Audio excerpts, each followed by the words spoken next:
Muy bien, estimados participantes en el diplomado, vamos a continuar con el desarrollo del módulo 4, que está referido a la identificación del proyecto de inversión pública.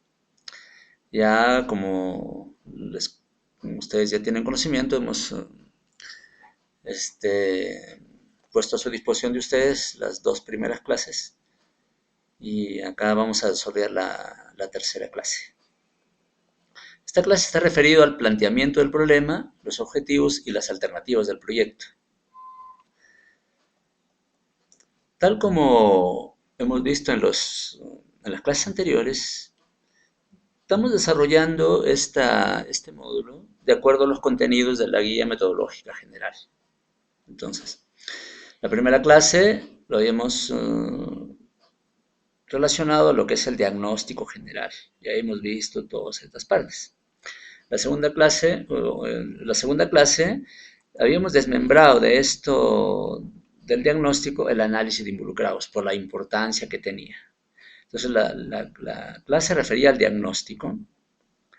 Lo hemos dividido en dos clases. En la primera clase hemos tocado las consideraciones generales, área de estudio, área de influencia, la unidad productora de los bienes o servicios, y hemos dejado para la segunda clase lo que es el análisis de involucrados. Entonces, esas dos clases ya lo hemos desarrollado. Ahora en nuestra tercera clase vamos a desarrollar la definición del problema, causas y efectos, el planteamiento del proyecto, o sea, los objetivos, y el planteamiento de las alternativas. Entonces, eso es lo que vamos a desarrollar en la clase de ahora. Ya esto hemos visto que al finalizar este módulo, al finalizar las tres clases, debemos lograr estos objetivos que tenemos acá. Esto es lo que debemos lograr al finalizar el desarrollo de las tres clases. Muy bien. Definición del problema y sus causas. Esta ya es una parte del proceso de formulación del proyecto de inversión pública en la que el formulador demuestra su capacidad, su vocación, en la que el formulador va a demostrar en realidad sus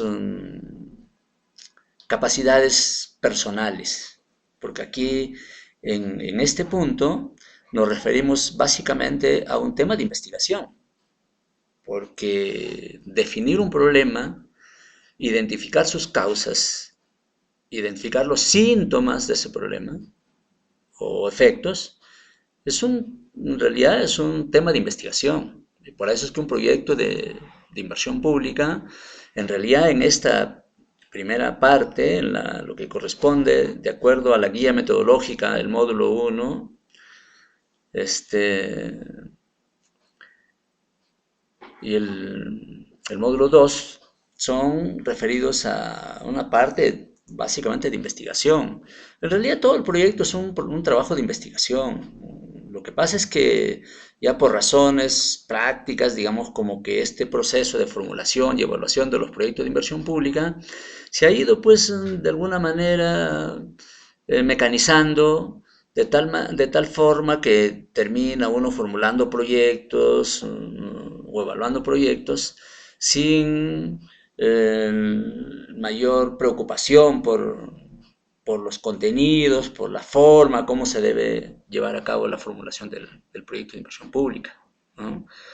Dado que ya existen, digamos, referencias de otros proyectos, de otros estudios, entonces como que se toma esas referencias y ya se ha vuelto casi pues un proceso un poco mecánico de formular un proyecto, pero en realidad formular un proyecto de inversión público o privado implica un trabajo de investigación, por lo tanto necesita la demostración de capacidades investigativas del formulador.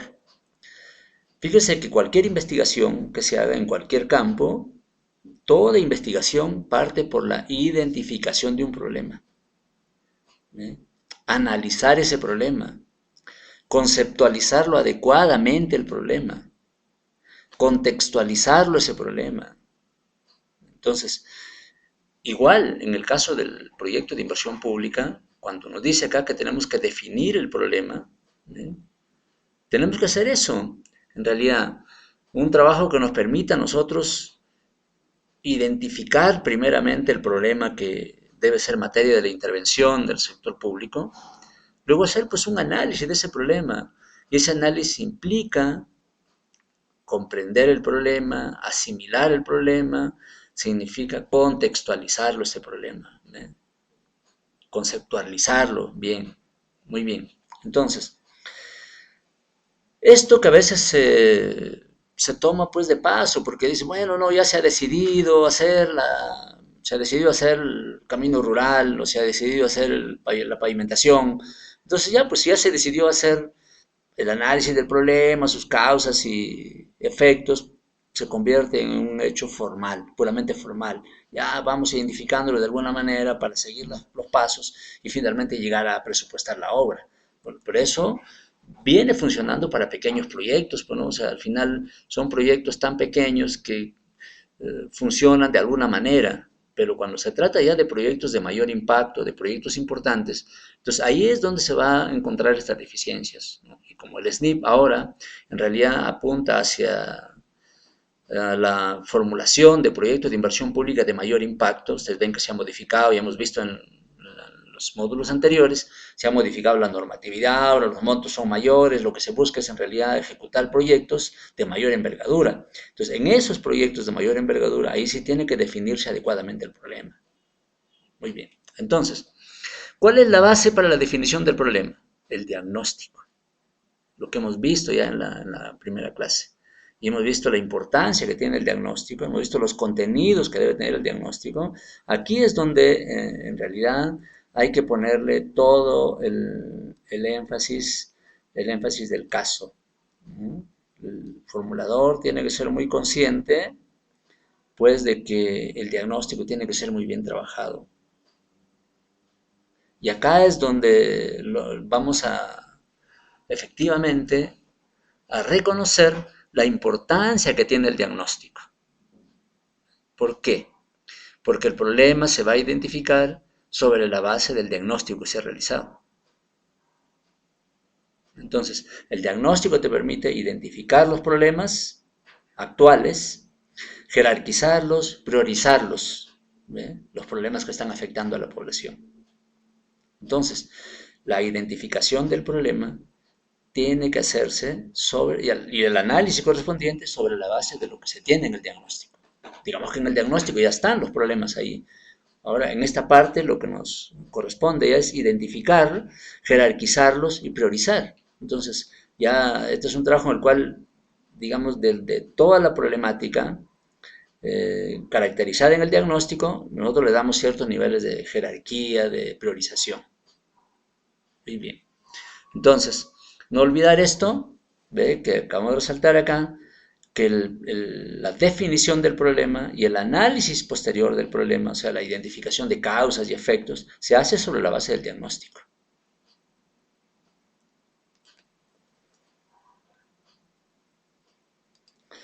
Muy bien. ¿Qué requisitos debe cumplir un problema que da lugar a una intervención pública? Dos aspectos importantes. Ser concretos y ser lo suficientemente amplio. ¿Ve? Entonces, un problema debe ser concreto, pero también suficientemente amplio. Entonces, no hay una receta. ¿Eh? Por eso es posible que nunca vayamos a encontrar pues, proyectos similares. Los proyectos son únicos. ¿Eh? Los proyectos son únicos. Tendrán algunos aspectos en común, pero cada proyecto es una singularidad. Por eso es que acá fíjese la condición que nos pone tanto la bibliografía existente como la normatividad del Sistema Nacional de Inversión Pública, que todo problema debe ser concreto. ¿Por qué debe ser concreto? Para que su solución sea ejecutado por un solo proyecto. No puede ser pues un problema muy amplio. Si el problema es muy amplio, implicará varios proyectos. Y aquí de lo que se trata es de resolver ese problema con un solo proyecto. Entonces, la identificación del problema pasa porque se cumpla con este requisito, ¿ve? De ser concreto, de tal forma que pueda ser resuelto por un solo proyecto de inversión pública. ¿Ve? El segundo aspecto, que el problema debe ser lo suficientemente amplio como para admitir diversas alternativas de solución. Quiere decir entonces que el problema puede, por su carácter de concreto, el problema puede ser resuelto o debe ser resuelto por un solo proyecto. ¿Sí? Pero el proyecto debe contener varias alternativas de solución, las cuales van a ser evaluadas. ¿Sí? Entonces, el problema, así como debe ser concreto para que pueda ser resuelto por un solo proyecto, debe ser también lo suficientemente amplio como para dar lugar a diversas alternativas de solución. Por eso es que el Sistema Nacional de Inversión Pública nos dice que los proyectos de inversión pública deben evaluarse cuando menos para dos alternativas, cuando menos. O sea, lo mínimo que debiera evaluarse son dos alternativas, alternativa 1, alternativa 2, pero no dice que eso sea lo máximo. Entonces, pueden haber varias alternativas, y en realidad deberían haber varias alternativas, porque como ya nosotros estamos siguiendo un diplomado en el cual hemos ido sentando algunas bases teóricas al principio, al inicio hablamos del concepto de eficiencia. ¿Eh? Entonces, cuando ahora vemos de que el proyecto debiera tomar en cuenta varias alternativas, estamos vinculando o estamos haciendo referencia otra vez a la eficiencia, para que una intervención pública efectivamente marche por el camino de la eficiencia, tendría que comparar más de una alternativa de solución. Cada alternativa es prácticamente un proyecto en particular. Entonces, ahí se hace la evaluación de las distintas alternativas y nos quedamos con la mejor alternativa, aquella que sea más rentable socialmente. Eso ya lo vamos a ver más adelante, cuando una alternativa es rentable. Pero en todo caso, acá lo que nos queda claro es, fíjese que plantear el problema es un hecho de suma importancia y además es un acontecimiento en el cual todo formulador pondrá de por medio, en juego, sus capacidades, sus conocimientos, su cultura de proyectos. ¿Eh? Porque no todos estamos en la capacidad de poder identificar y hacer un análisis detallado y pormenorizado de un problema. Y así lo fuéramos, siempre habrá diferencias entre la forma como analiza el problema un formulador y cómo analiza el problema otro formulador. Entonces, esto es un tema que da pues para poner en juego todas nuestras capacidades y nuestra cultura respecto a lo que es proyectos de inversión pública. Entonces, concluyendo, el problema que da lugar o que da origen a un proyecto de inversión debe ser un problema concreto que permita la solución por un solo proyecto, pero concreto en el sentido de que debe ser al mismo tiempo lo suficientemente amplio como para dar lugar a varias alternativas de solución. Entonces no hay que pensar pues en problemas que tienen una sola alternativa de solución, que en algunos casos obviamente han ocurrido. Se entiende que no se está cumpliendo con los requisitos que acá se pide para la identificación, la definición del problema. Muy bien, pero un proyecto que pretende pues, resolver alguna problemática que aqueja a una población, ¿eh? Siempre va a dar lugar a que del conjunto de problemas que uno identifica en el diagnóstico uno va a identificar varios problemas que aquejan a la población. ¿Eh? Entonces, cuando uno hace un análisis de toda esa problemática caracterizada en el diagnóstico, y de acuerdo también a los lineamientos generales, al marco macroeconómico multianual, estaremos en condiciones de poder distinguir cuál es el problema central. Y ese problema central es el que vamos a atacar. Entonces, hay que identificar un problema central. De todos los problemas que ahí puedan reflejarse en el diagnóstico, hay algo de la problemática que se convierte en el problema central. Muy bien. Entonces, cuando uno identifica el problema central, ¿eh? Este problema debe estar debidamente sustentado. ¿Sustentado en qué? En la información registrada en el diagnóstico. ¿Ve? la información registrada en el diagnóstico. Entonces, el problema central tiene que, al mismo tiempo de ser planteado conceptualmente, tiene que ir acompañado de algún tipo de referencias estadísticas, de indicadores, de datos que demuestren la existencia de ese problema central. Bueno, y una cosa importante a tomar en cuenta cuando uno plantea el problema central es esto de acá, que nunca el problema nunca debe ser planteado o nunca debe ser expresado como la negación de una solución, ¿ve? O la carencia de algo, ¿no? Porque eso ya no da lugar a varias alternativas, daría una sola alternativa. Por ejemplo, si el problema se plantea como la carencia de un local escolar, ¿cuál es la solución? Construir el local escolar, ¿no? Entonces ya no hay alternativas, no hay alternativas de solución posibles para comparar. Entonces, nunca el problema debe ser planteado como la negación de una solución. El problema tiene que ser planteado de tal manera que dé lugar a que su solución genere diversas alternativas. Otro aspecto importante a tomar en cuenta es que uno debe identificar los problemas existentes actualmente, porque por definición hemos dicho también que el proyecto de inversión pública es una intervención limitada en el tiempo. ¿Y qué cosa significa limitado en el tiempo? Significa que la problemática que vamos a resolver es la problemática actual, no la problemática futura, ¿eh? Ahí también hay un error, digamos, ¿no?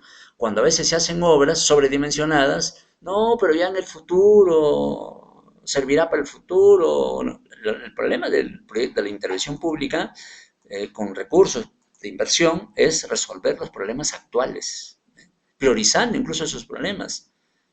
En el futuro pues, se presentarán otros problemas y se intervendrán, obviamente, de acuerdo a la característica de esos problemas que se presenten en su momento, que se presenten en su momento. Entonces, la problemática a la cual la estamos haciendo referencia acá para efectos de plantear el proyecto de inversión pública, se refiere a los problemas actuales existentes, no los problemas que posiblemente se puedan presentar o los problemas futuros, sino los problemas actuales. Los problemas del futuro ya se resolverán pues en el futuro. Entonces, ¿tendrán prioridad cuáles? Los problemas actuales. Ya, listo, eso es. No debe expresarse más de un problema central, obviamente. Obviamente. El problema, hay un solo problema central, porque debe ser resuelto por un solo proyecto. Aquí hay un ejemplo de qué cosa no es correcto. Por ejemplo, el enunciado de un problema de esta manera no es correcto, ¿eh? Porque acá dice que toda esta problemática se debe a la falta de una planta de tratamiento. Entonces, ¿cuál es la solución para esto? Construir la planta de tratamiento. Entonces, dejó de ser un problema que cumpla con el requisito de propiciar distintas alternativas de solución. ¿Cómo se procede para identificar el problema central? Primero, en base al diagnóstico, identificar todos los problemas del área afectada. A ver, de acuerdo al diagnóstico que hemos hecho, identificamos todo el conjunto de problemas relacionados con el área afectada.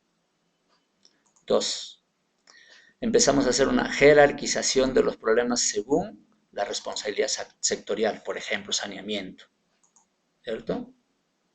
Si de toda la problemática que hemos reflejado en el diagnóstico, nosotros vamos a hacer una jerarquía de cuáles son primero, cuáles están en segundo lugar, tercer lugar, etcétera, ¿cierto?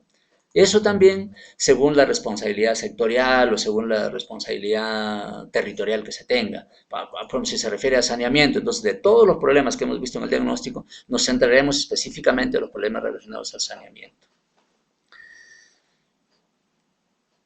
Una vez hecho esto, ya buscamos seleccionar el problema central, ¿cierto? Después de haber hecho esta jerarquización, buscamos el problema central. Una vez identificado el problema central, pasamos a hacer acá lo que se llama, pues, la aplicación de uno de los métodos de la ciencia, que es el método de análisis y síntesis. Aquí se aplica el método de análisis y síntesis al problema central. Una vez identificado nuestro problema central, ahora, ¿qué tenemos que hacer? Un análisis y síntesis de ese problema. El análisis consiste en descomponer el problema en todos sus elementos que lo constituyen. ¿Eh? O sea, ¿cuáles son los elementos más importantes de un problema? Las causas y los efectos de ese problema. Eso, identificar las causas e identificar los efectos es parte del análisis del problema. Y cuando identificamos los objetivos del proyecto y las alternativas de solución, entonces estamos haciendo la síntesis. Después de haber analizado la problemática, después de haber descompuesto el problema en todas sus partes, en sus causas y sus efectos, pues lo volvemos a recomponer, a reconstituir,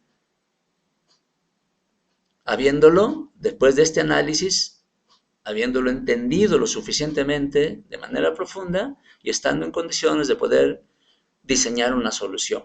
Pues esa es la síntesis. Aquí hacemos análisis y síntesis.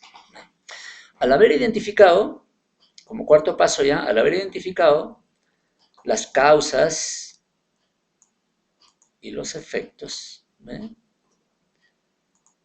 que digamos para este caso hay diversas modalidades, pero aquí se utiliza en el caso del Sistema Nacional de Inversión Pública la técnica del árbol de causas y efectos, ¿no? El árbol de causas y efectos. Es una técnica. Lo que pasa es que aquí a veces se ha mal interpretado esto, ¿no? Entonces, como en los cursos de capacitación normalmente se dice, a ver, vamos a trabajar en el taller el árbol de causas y efectos. Y se parte por una lluvia de ideas. Entonces, empezamos a plantear una serie de ideas respecto a cuál sería el problema central, los problemas y cuáles serían los otros problemas. Finalmente terminamos identificando un problema central. Y luego, con respecto a ese problema central, empezamos a identificar causas y efectos de ese problema y empezamos a hacer la lluvia de ideas. Entonces, a cada uno se nos ocurre que la causa puede ser esta, A, B, C, que los efectos son estos, A, B, C, D, etc. Muy bien, eso es como un ejercicio metodológico en un taller, en un curso, obviamente que es sumamente importante, porque nos da a nosotros las pautas y nos alimenta de los procedimientos que debemos tener en cuenta para hacer un análisis del problema. Pero la construcción del árbol de causas y efectos es hacer el análisis y síntesis del problema. Lo que pasa es que esto del árbol es una técnica gráfica. Quiere decir que yo tengo que haber estudiado lo suficientemente bien el problema para que en base a ese estudio que he hecho yo del problema, minuciosamente del problema, pueda llevarlo a una representación gráfica. Eso que lo tengo en conceptos, que lo puedo haber redactado, que lo puedo tener, digamos, discursivamente, lo tengo que, para una mayor comprensión y una mejor exposición de repente de esta problemática, lo presento gráficamente. ¿Y esa gráfica cuál es? El árbol de causas y efectos. O sea que el árbol en sí no es el análisis de causas y efectos. El árbol es la representación gráfica de este análisis que se hace del problema, identificando sus causas y sus efectos.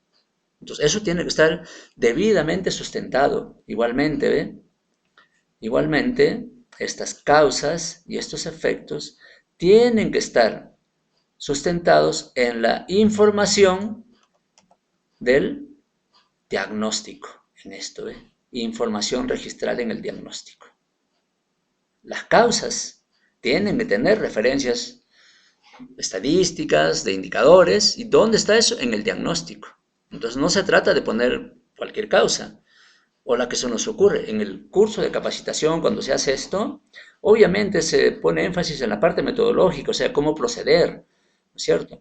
Pero yo, por ejemplo, no puedo participar en una lluvia de ideas sobre un problema que yo nunca lo he leído, que nunca lo he visto, nunca lo he tratado, ¿no?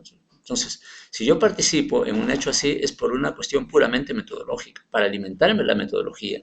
Pero cuando yo quiero trabajar realmente esta problemática, entonces yo tengo que primero conocer la problemática, haber hecho el diagnóstico, ¿eh? Primero haber hecho esto de acá, ¿ve? Haber hecho el diagnóstico. Y eso ya implica ponerme en contacto con una problemática. Y trabajar el diagnóstico con todos los detalles que hemos visto. Entonces, eso me da a mí suficiente información, más mi cultura que tengo como formulador de proyectos, entonces estoy en condición de hacer un análisis de la problemática que refleja este diagnóstico. Y cuando identifico ya el problema central, empiezo a hacer el análisis y la síntesis de este problema, lo cual pasa por hacer una identificación de causas y de efectos como principales componentes del problema central, y una técnica importante que ayuda a comprender mejor este análisis es el árbol de causas y efectos. Es una representación gráfica. Muy bien, continuamos.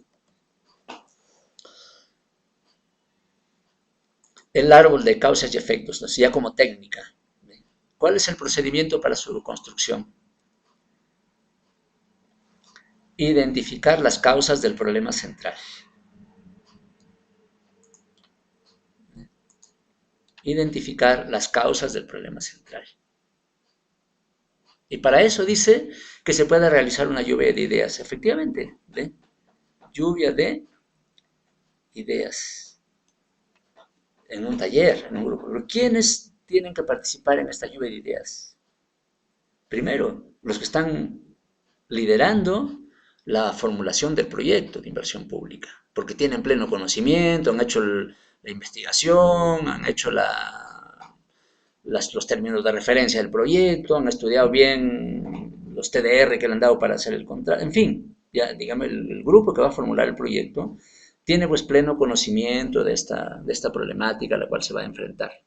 Entonces ellos tienen que conducir este taller, pero pueden, como ya hemos visto en el caso del análisis de involucrados, es importante que todas las personas, los grupos, los individuos que están relacionados con el proyecto participen en todo el proceso, tanto de identificación como de formulación y evaluación, ¿ve? Del proyecto.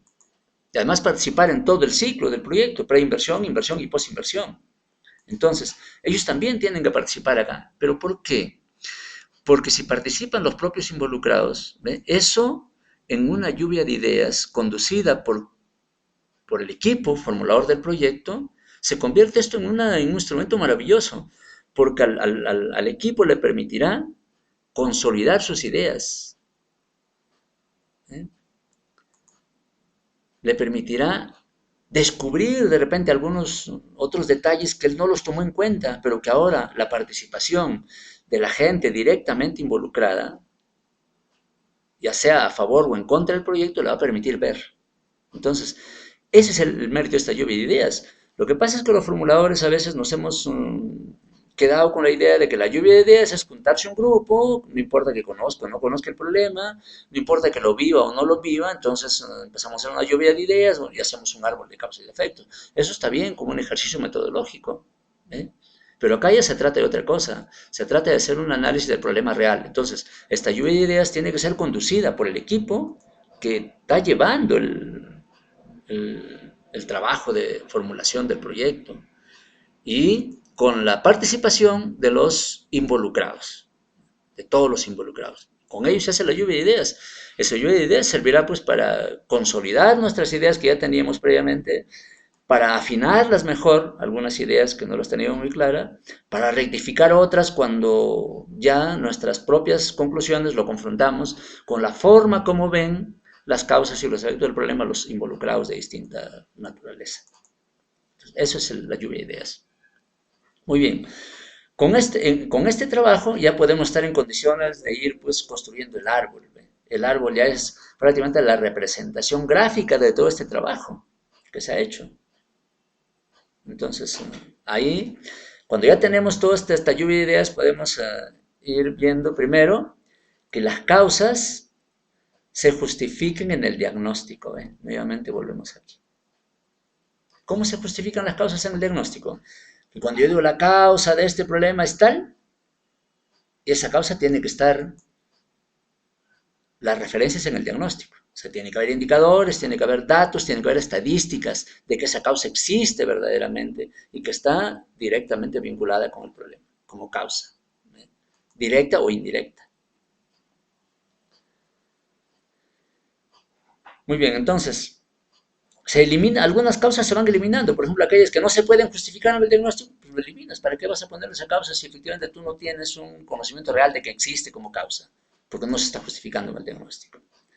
Segundo, aquellas causas que aun cuando estén debidamente justificadas con los datos del diagnóstico, no puedan ser modificadas por el proyecto.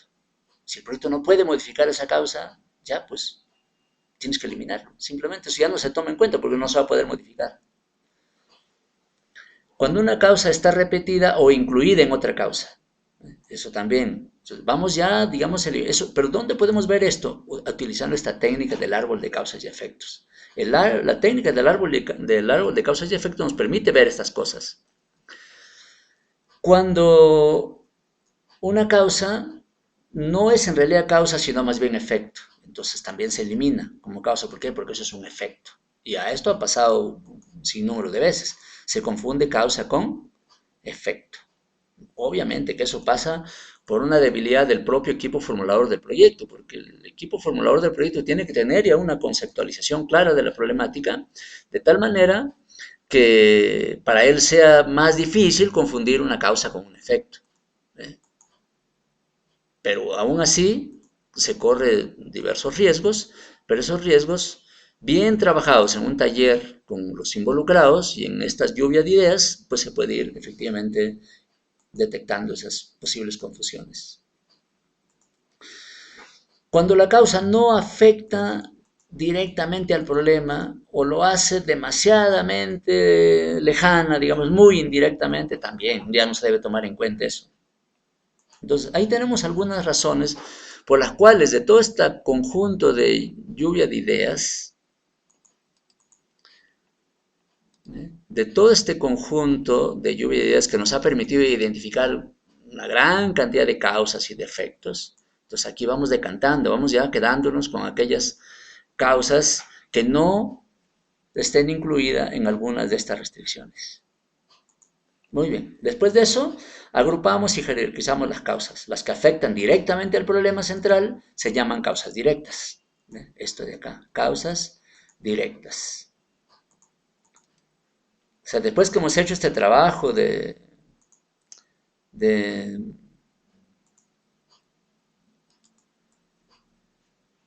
jerarquizar las causas, entonces vamos a ver cuáles son aquellas que afectan directamente al problema y esas se llaman causas directas. Causas directas. Hay que tomar muy en cuenta esto porque es muy importante diferenciar las causas indirectas de las causas directas. Entonces, primero hay que identificar aquellas causas que afectan directamente al problema y esas se llaman causas directas. Y la forma de identificarlas a estas causas directas son haciéndonos la pregunta, ¿por qué ocurre el problema central? Si a mí me hago esa pregunta, ¿por qué ocurre el problema central? ¿Qué es lo que da origen a este problema? Bueno, todo aquello que me responda a esta pregunta sería una causa del problema central o de una causa directa. Si yo ya identifico una causa directa, me hago la misma pregunta para identificar cuáles son las causas de esta causa directa, que vendrían a ser las causas indirectas. Siempre entonces tener en cuenta esta pregunta, ¿por qué ocurre el problema central? ¿O por qué ocurre la causa directa, X? Entonces, cuando nos referimos al problema central, estamos encontrando las causas directas. Y cuando la pregunta lo aplicamos a una causa directa, como dice acá, estaríamos identificando las causas indirectas.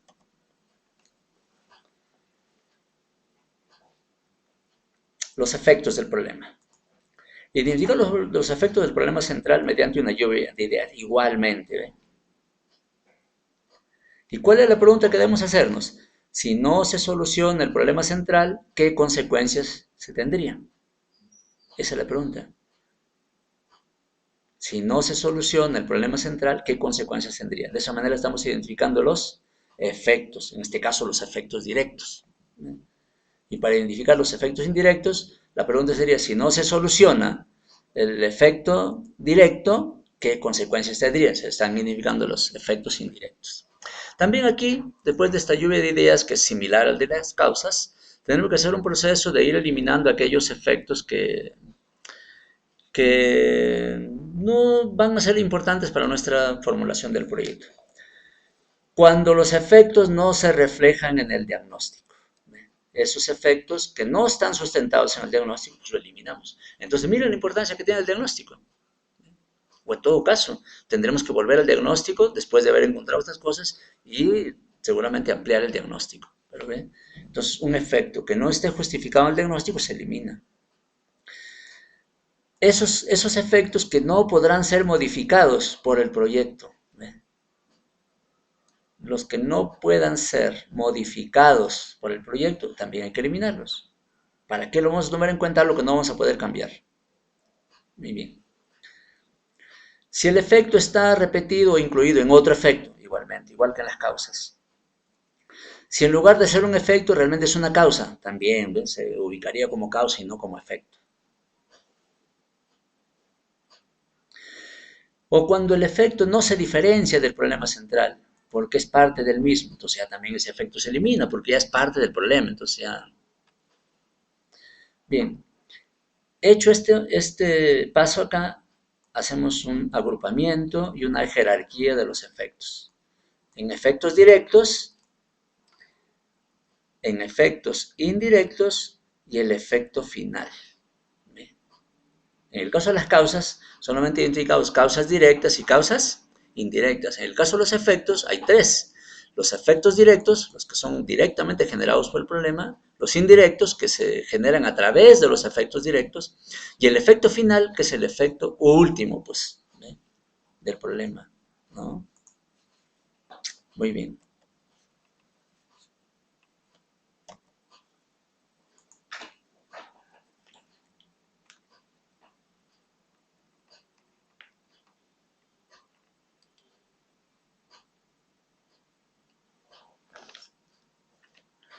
Bien, entonces, con eso, fíjense, ya tenemos acá lo que se llama el árbol de causas y efectos. Acá les estoy poniendo un ejemplo, porque de estos hay infinidad.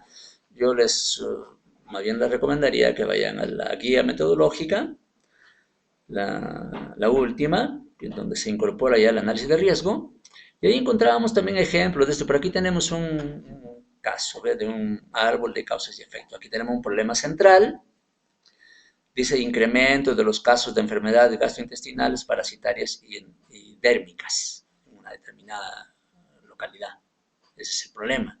Aquí tenemos un conjunto de causas que vendrían a ser las causas directas: consumo de agua de mala calidad, inadecuada disposición de excretas y aguas residuales, inadecuados hábitos y prácticas de higiene, inadecuada gestión de los servicios. Entonces, aquí tenemos 4 causas directas de este incremento de las enfermedades. Aquí la pregunta, ¿no es cierto?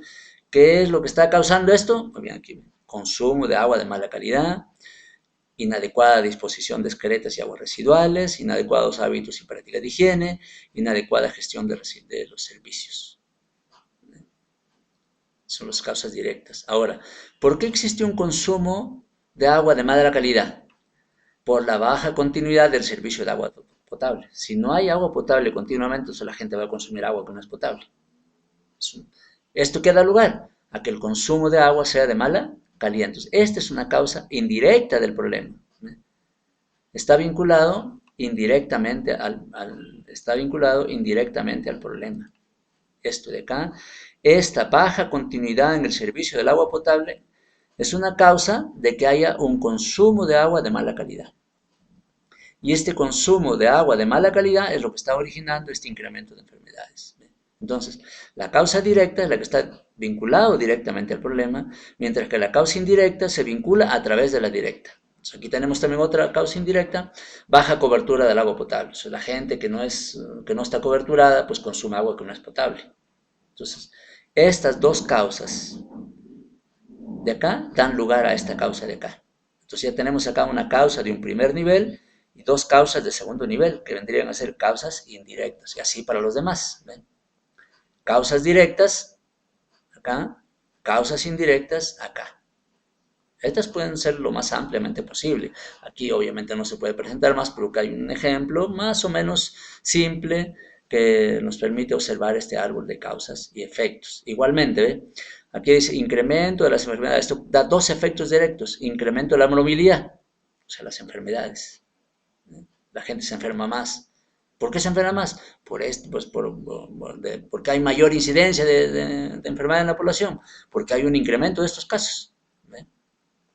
Y el otro es incremento de la desnutrición, porque los niños afectados o las personas afectadas por estas enfermedades les genera problemas de desnutrición, principalmente en los niños, ¿no? Los casos de enfermedades gastrointestinales y parasitarias generan desnutrición, ¿no? Y en general hay un incremento de la morbilidad, o sea, la gente que está en un mal estado de salud. Muy bien, estos dos efectos serían efectos directos de esto de acá. Y un efecto indirecto es incremento en los gastos de salud de la población. ¿Por qué hay un incremento de gastos de salud? Por este incremento de la morbilidad y por este incremento de la desnutrición. Entonces, estos efectos generan un otro efecto acá. Y estos efectos indirectos generan ya un efecto final, dice aquí, disminución de la calidad de vida de la población, de San Ramón o cualquier otro lugar. Aquí estamos simplemente haciendo una simulación, ¿cierto? San Ramón, San Martín, lo que fuere. ¿Ve? Entonces, el efecto final está siempre vinculado al bienestar de la población. Y desde el punto de vista de la teoría económica, como hemos visto en el concepto de eficiencia, la calidad de vida de la población está determinado por el consumo de bienes y servicios, tanto de primera necesidad como bienes suntuarios o bienes meritorios, o sea, aquellos bienes que no tienen precio en el mercado. Todo eso es lo que le da calidad a la vida de las personas. Entonces, cuando la población pues está afectada por problemas como este, ¿ve? Tiene efectos, una creciente morbilidad, una creciente desnutrición, eso hace que la gente esté permanentemente siendo atendida, comprando medicinas, hay un incremento de sus gastos y eso disminuye la calidad de vida de la población, porque deja de consumir, digamos, para poder medicinarse, deja de consumir pues, artículos de primera necesidad o mejorar sus condiciones de domicilio, etcétera. Bien, entonces aquí tenemos, esta es una representación gráfica, ¿ve? Que me permite a mí observarlo gráficamente todo el análisis que he hecho anteriormente. De hecho, este análisis viene desde el diagnóstico, nos podemos ir hasta el diagnóstico. Desde ahí viene todo este trabajo y aquí simplemente, en resumen, lo presento como un árbol de causas y efectos, como una gráfica, como una representación gráfica de todo lo anterior. Bien. 3. Definición de los objetivos del proyecto. Bueno, esto ya es un poco más fácil. Y esto en los cursos de capacitación que se han hecho por el MEF, en distintas circunstancias, se dice, bueno, pues ¿en qué consiste la definición de objetivos del proyecto? En darle la vuelta a, a la identificación del problema, al análisis del problema. Si en el análisis del problema yo ya he identificado las causas y los efectos, ¿eh? Entonces, digamos, he presentado una situación negativa, toda esta situación negativa presentada como causas y efectos de un problema central, le doy la vuelta hacia el lado positivo y tendría lo que se llaman los objetivos del proyecto, que ya está compuesto por medios y fines del proyecto. Entonces, digamos que esto resulta siendo fácil, pero fácil en el sentido de que uno difícilmente ha hecho todo este recorrido hasta llegar al árbol de causas y efectos. Cuando yo tengo el árbol de causas y efectos, ya he hecho un trabajo suficientemente esforzado y grande para hacer análisis de un problema. Entonces, ese problema ya totalmente analizado, fácilmente me permite identificar los objetivos del proyecto.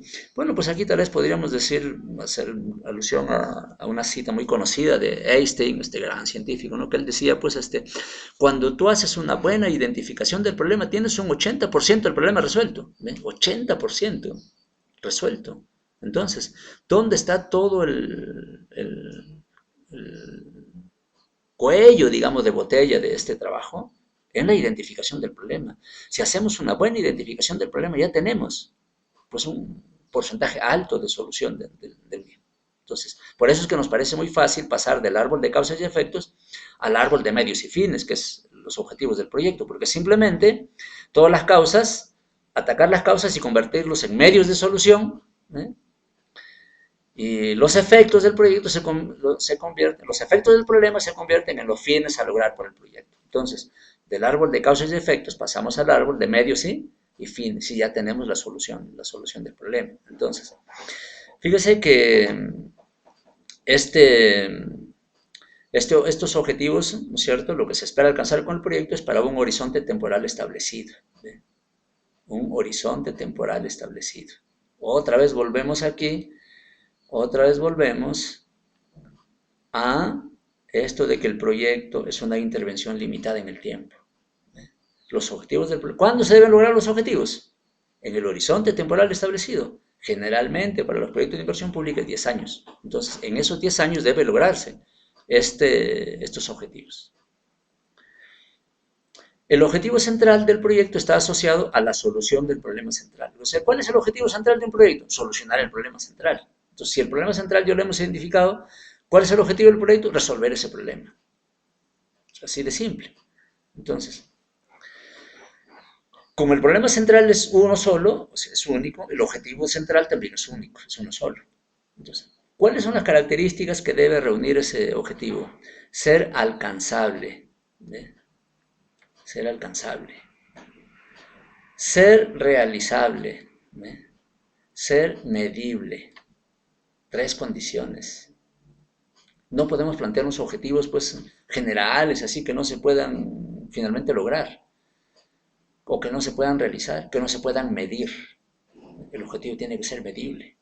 Y ahora, cuando el SNIP está incluso más preocupado ya en darle un énfasis importante a la evaluación ex post de los proyectos, entonces los objetivos planteados para el proyecto tienen que ser lo suficientemente medibles y además ya, digamos, las instituciones públicas tendrán que trabajar en la ejecución de los proyectos y en el seguimiento que se hace a los proyectos, ir generando la información suficiente para hacer la evaluación ex post, para ver si se están logrando o no los objetivos del proyecto, o sea, el objetivo final del proyecto. Entonces, esas son las 3 características que debe tener el objetivo central del proyecto. El árbol de medios y fines. Ya les dije antes, el árbol de causas y efectos, ¿ves? Que se ha construido antes, sobre esa base se construye el árbol de medios y fines. Las causas se convierten en medios para resolver el problema y los efectos se convierten en los fines a alcanzar. O sea, en eso consiste esta construcción del árbol de medios y fines. Entonces, el fin último del proyecto es el objetivo general. ¿Cuál es el objetivo general del proyecto? El fin último. Y el fin último es el efecto final, es la solución del efecto final. Por ejemplo, en nuestro árbol de causas y efectos, ¿cuál era el efecto final? Disminución de la calidad de vida de la población. ¿Cuál será nuestro objetivo final?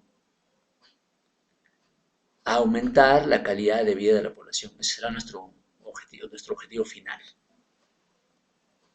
Entonces, el fin último es el objetivo general. El objetivo central es el objetivo central. Los medios fundamentales son los objetivos específicos. Muy bien. Pero, a ver, acá. Esto no es más que la cara positiva del árbol de causas y efectos. De lo que eran causas, acá se han convertido en fines, en medios.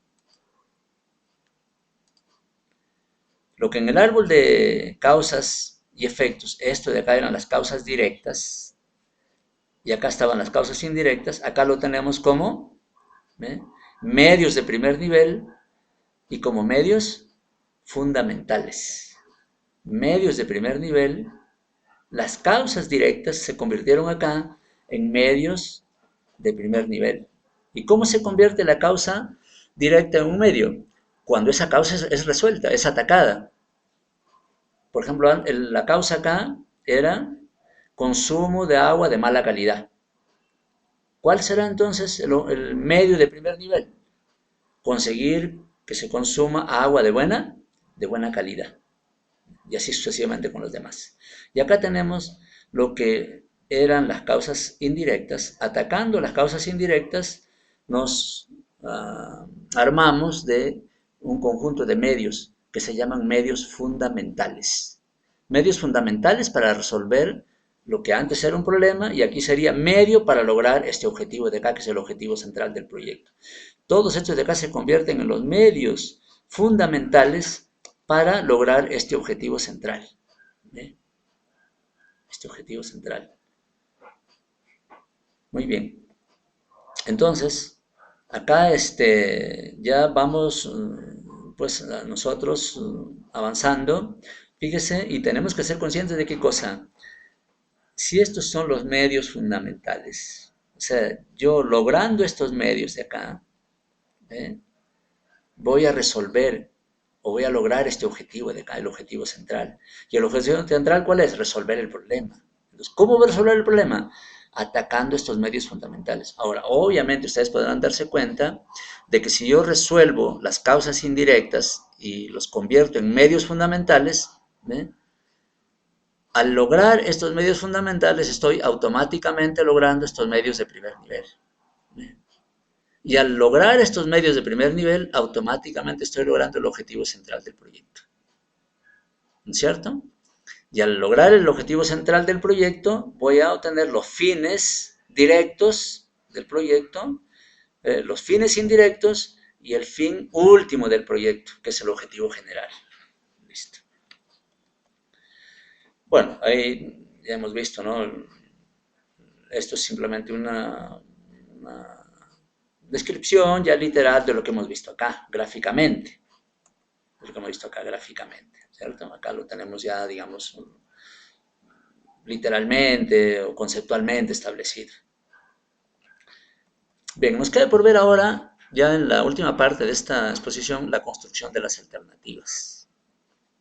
Entonces, ¿qué es lo más importante que hemos visto hasta acá, en la exposición hasta el punto 2? El haber identificado los medios fundamentales que nos van a permitir alcanzar el objetivo central.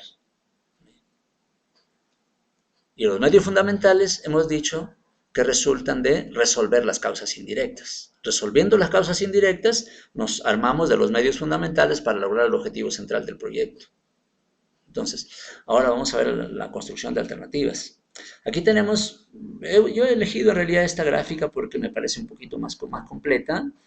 No está referido esto no está referido al árbol de causas y efectos ni al árbol de medios y fines anterior, está referido a otro caso, pero que por el hecho de estar más esquemáticamente y mejor presentado, la construcción de las alternativas, lo he tomado esto, o sea que no lo relacionen esto con el árbol de causas y efectos ni con el árbol de medios y fines que está referido a otro tema.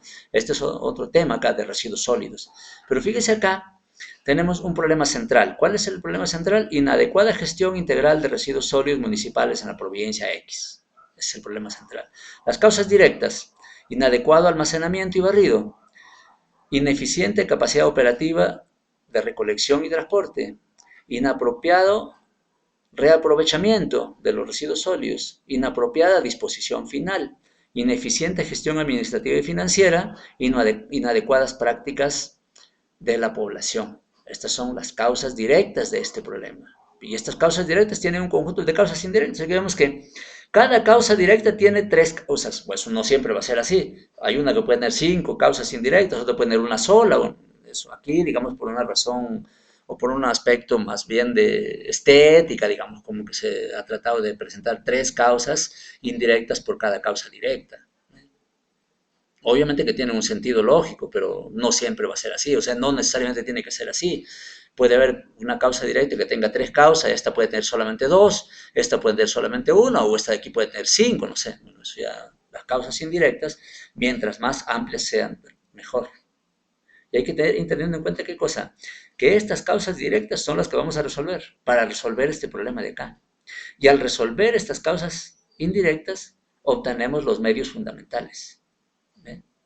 Y los medios fundamentales son los que vamos a presupuestar en el proyecto. O sea que esto no es un adornito dentro del proyecto, ¿no es cierto? Lo que hemos identificado acá, eso es lo que vamos a presupuestar. Lo que hemos identificado acá es lo que vamos a presupuestar. ¿Eh? Entonces, estas causas indirectas, al resolverlas, se convierten en medios fundamentales. Entonces, para poder resolver las causas indirectas y obtener los medios fundamentales, hay que realizar un conjunto de acciones. ¿Eh? Acciones ya.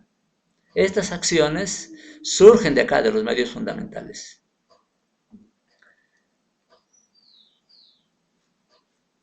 Y estas acciones se convierten en los componentes de cada una de las alternativas de la solución. Las acciones son los componentes de las alternativas de solución. Las acciones son todas aquellas actividades que vamos a realizar para lograr los medios fundamentales.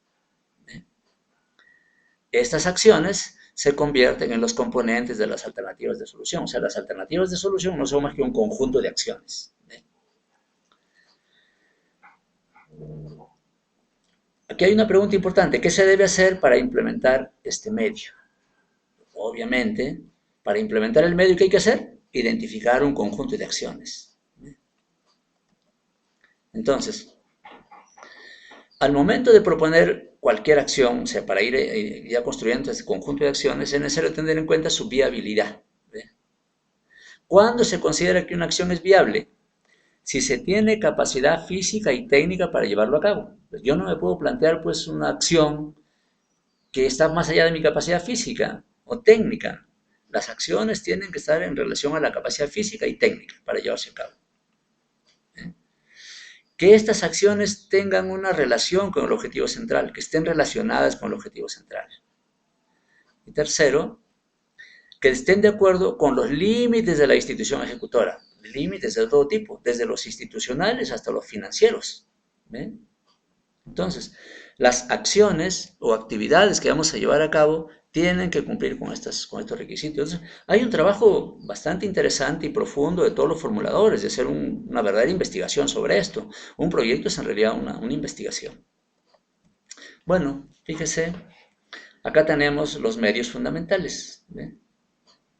Estos que están acá de color celeste, estos medios, que dice acá, dice medios, ¿de dónde han venido? De acá, son estos, ¿ve?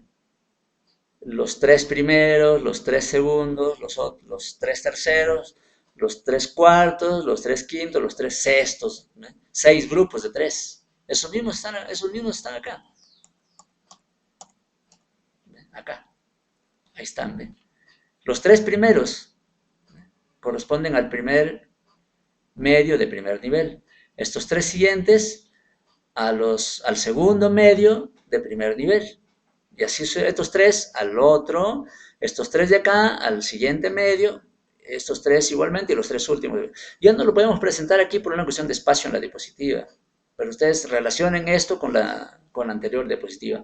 Estos tres de acá son los que dan lugar al primer medio de primer nivel. Estos al segundo, estos tres de acá al tercero, estos de acá al cuarto, estos tres de acá al quinto y estos al sexto medio de primer nivel, porque son 6, si ustedes se dan cuenta acá, son 6, ¿ve? 1, 2, 3, 4, 5, 6. ¿Ve? Y cada uno tiene 3 causas indirectas que se convierten en 3 medios, ¿cierto? Cuando hablamos del árbol de medios. Entonces ya tenemos acá, estamos en esta parte, fíjense, y vamos a ver aquí que para cada medio, obviamente aquí ya por una cuestión de simplificación, pues, ¿no? Para cada medio se está identificando una acción a realizar. Por ejemplo, acá dice suficiente equipo de almacenamiento público y de barrido. Entonces, adquisición de equipos de almacenamiento público y barrido. ¿Ven? O sea, para lograr este medio, ¿qué acción debemos realizar? Esta adquisición de equipos. Suficiente personal capacitado para el barrido. Capacitar al personal de barrido. Darle una capacitación. ¿La acción cuál es? Darle esta capacitación. Habrá más acciones. Todas las acciones tenemos que identificarlas acá. Pero aquí le hemos puesto las más importantes. Bueno, listo. Acá. Entonces, fíjese. Si nos damos cuenta acá, estos medios fundamentales tienen una característica de que Cada uno de estos medios son complementarios el uno del otro. ¿Ve? Son un complemento. Esto de acá complementa esto, esto complementa esto, estos tres complementan a lo de acá. Entonces, estamos viendo acá que estos medios fundamentales tienen una característica, que son complementarios. Que no hay un medio que se oponga a otro. Ninguno se opone, ninguno se duplica, ninguno se repite. Entonces, quizá podemos encontrar aquí alguno que sea independiente. Por ejemplo, si yo digo suficiente personal capacitado para el barrido, yo puedo pues, capacitar al personal aun cuando no se ejecuten los otros, es independiente. Pero al ser independiente, ¿no es cierto?, no afecta que se lleven a cabo los demás. Por lo tanto, como aquí esto se complementa con esto, si se va a comprar equipos hay que capacitar al personal, pero que todos son complementarios. Todos los medios son complementarios, no siempre van a ser así. Pueden haber medios que no son complementarios, sino que más bien son sustitutos o pueden ser excluyentes, que un medio excluye al otro. Entonces yo hago este o hago el otro, hago el medio A o hago el medio B. ¿Bien? Entonces, bueno, aquí todos son complementarios. Y hemos visto también, vamos a ver que aquí también las causas, perdón, las acciones que corresponden a cada medio, igualmente tienen esa característica, ¿bien?, de ser complementarios, con la única excepción de estas dos. ¿Bien? Vamos a, vamos a resaltarlo acá mejor. ¿Ve?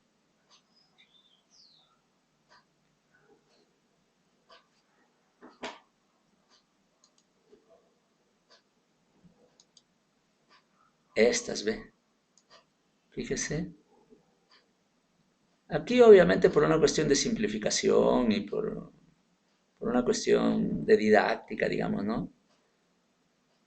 ¿Ve? Estas dos acciones corresponden a un solo medio.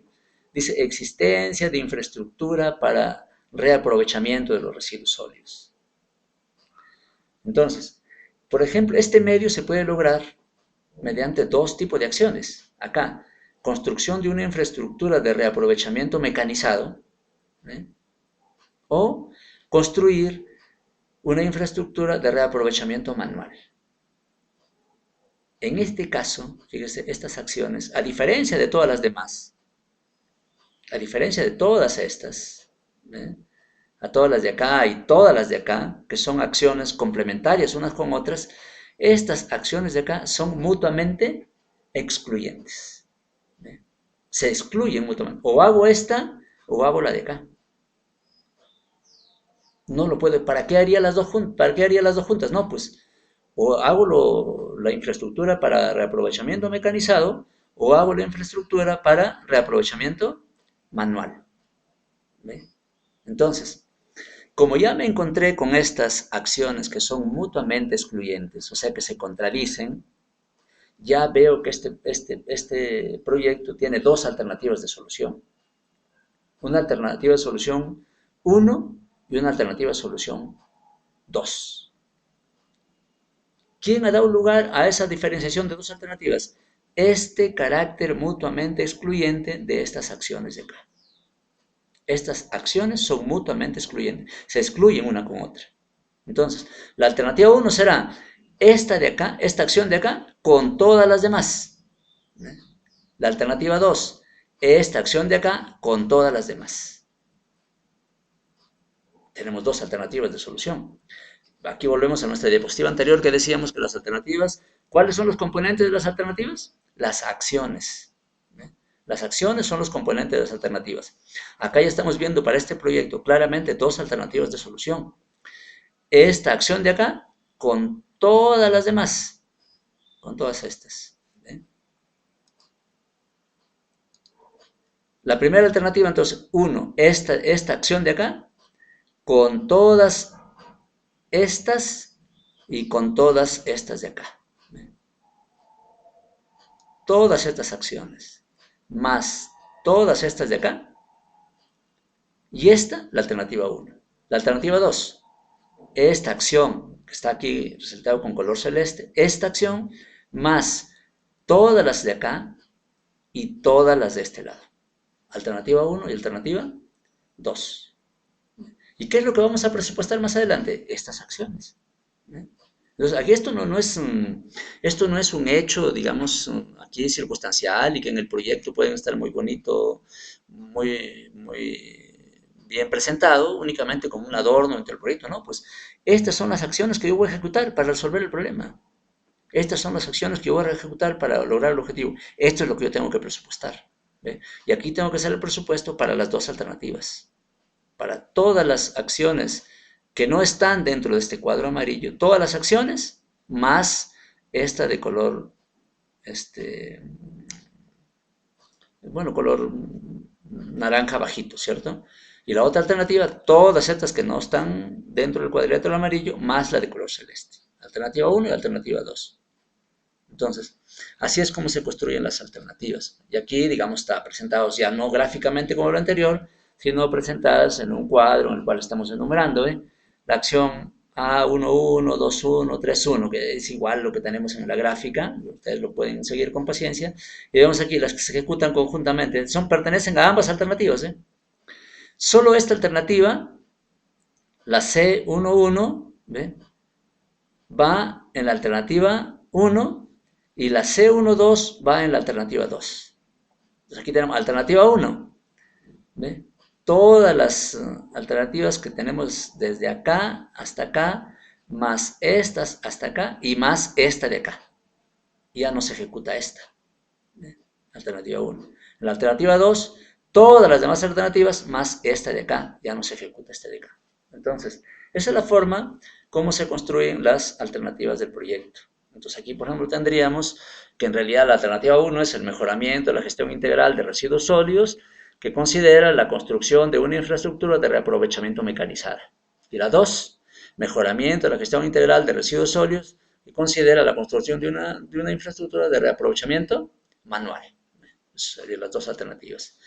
Y esas alternativas son las que se presupuestan y luego se evalúan y ya tenemos pues ahí, digamos, la base fundamental sobre la cual va a correr lo demás, que es ya la formulación y la evaluación del proyecto.